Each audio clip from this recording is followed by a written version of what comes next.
sebagai maklumat, jadi sepanjang minggu lepas Ibu Pejabat Maritim Negeri Kelantan telah menggagalkan dua cubaan penyeludupan pendatang asing tanpa izin melalui perairan sekitar Sungai Kelantan, yang di mana tangkapan yang pertama adalah pada 12 Ogos, iaitu pada hari Rabu.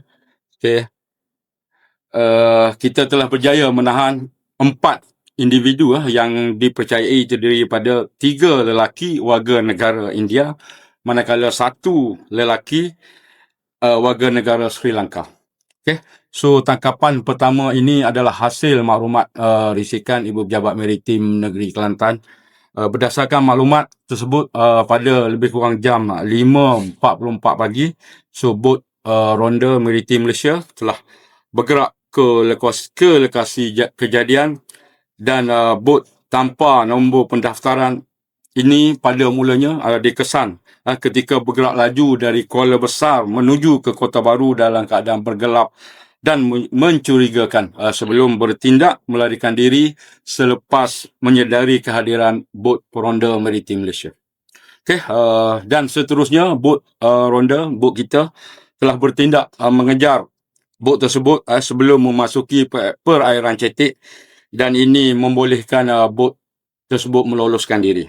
Walau bagaimanapun, kita meneruskan pencarian di sepanjang Sungai Kelantan, dan akhirnya hasil daripada pencarian tersebut membawa kepada penemuan sebuah bot dalam keadaan mencurigakan merapat di tebing Sungai Kelantan, iaitu di belakang Pelangi Mall, Kota Baru.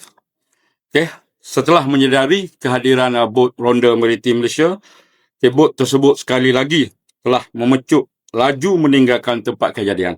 Bot yang disyaki berjaya meloloskan diri setelah menggunakan laluan tikus di mana perairan yang agak cetek bagi bot Ronda Maritim Malaysia meneruskan pengejaran. Dan seterusnya bot kita telah merapat ke tebing sungai, dan 2 kali anggota diarahkan untuk membuat pencarian, dan hasil pencarian tersebut didapati 4 individu disyaki pendatang tanpa izin sedang menyorok di dalam semak berhampiran Sungai Kelantan. Hasil pemeriksaan lanjut didapati mereka terdiri daripada 4 lelaki yang merupakan 3 warga negara India dan 1 warga negara Sri Lanka. Dan keempat-empatnya kita telah tahan dan dibawa ke Ibu Pejabat Maritim Negeri Kelantan bagi siasatan lanjut.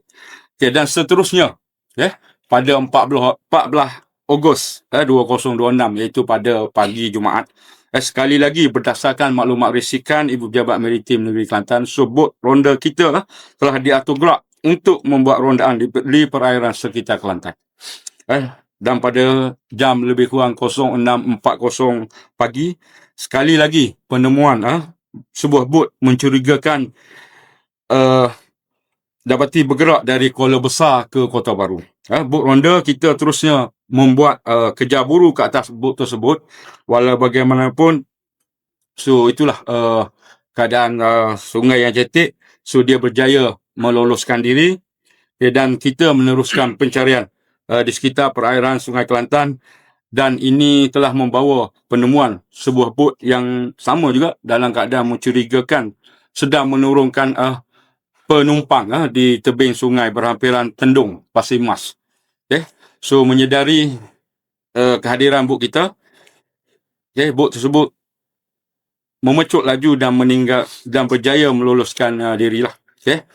So seterusnya 3 anggota kita diarahkan untuk membuat pemeriksaan lanjut di tebing sungai tersebut, dan kemudiannya membawa ke penemuan kepada 16 individu disyaki pendatang tanpa izin yang terdiri daripada 5 lelaki dan 3 wanita warga negara Indonesia, 5 lelaki dan 3 wanita warga negara Myanmar. So tangkapan pada kedua-duanya menjadikan keseluruhan individu yang ditahan kerana disyaki sebagai pendatang tanpa izin adalah seramai 20 orang lah. Kesemua orang yang disyaki, so kita tahan melakukan kesalahan di bawah Akta Immigration 1959/83 dan dibawa ke Ibu Pejabat Maritim Negeri Kelantan untuk siasatan lanjut. Okey, laluan sebenar hasil siasatan kita lah, kita masih meneruskan siasatan, tetapi setakat ni apa yang kita dapat, so dia daripada Indonesia. Okey, seterusnya dia flight ke Singapura, dan daripada Singapura dia ke Thailand, dan seterusnya dia melalui flight juga, dan seterusnya dia masuk ke Malaysia secara haram, secara tidak sah, melalui bot, menggunakan bot.